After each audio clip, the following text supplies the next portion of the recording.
روایت حضرت انس سے فرماتے ہیں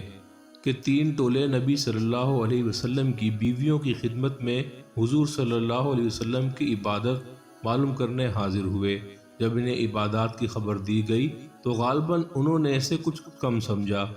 تو بولے کہ ہمیں نبی صلی اللہ علیہ وسلم سے کیا نسبت، رب تعالیٰ نے ان کی اگلی پچھلی سب لغزشیں بخش دی۔ لہٰذا ان میں سے ایک بولا کہ میں ہمیشہ ساری رات نماز پڑھا کروں گا، دوسرا بولا میں ہمیشہ دن میں روزہ دار رہوں گا اور کبھی افطار نہ کروں گا، تیسرا بولا کہ میں عورتوں سے الگ رہوں گا، کبھی نکاح نہ کروں گا۔ پھر نبی صلی اللہ علیہ وسلم ان کے پاس تشریف لائے اور فرمایا تم ہی وہ ہو جنہوں نے ایسا ایسا کہا، خبردار رہو کہ خدا کی قسم میں تم سب سے زیادہ اللہ سے ڈرنے والا اور خوف کرنے والا ہوں، لیکن میں روزے بھی رکھتا ہوں، افطار بھی کرتا ہوں، نماز بھی پڑھتا ہوں، سوتا بھی ہوں، بیویوں سے نکاح بھی کرتا ہوں۔ جس نے میری سنت سے منہ موڑا وہ مجھ سے نہیں۔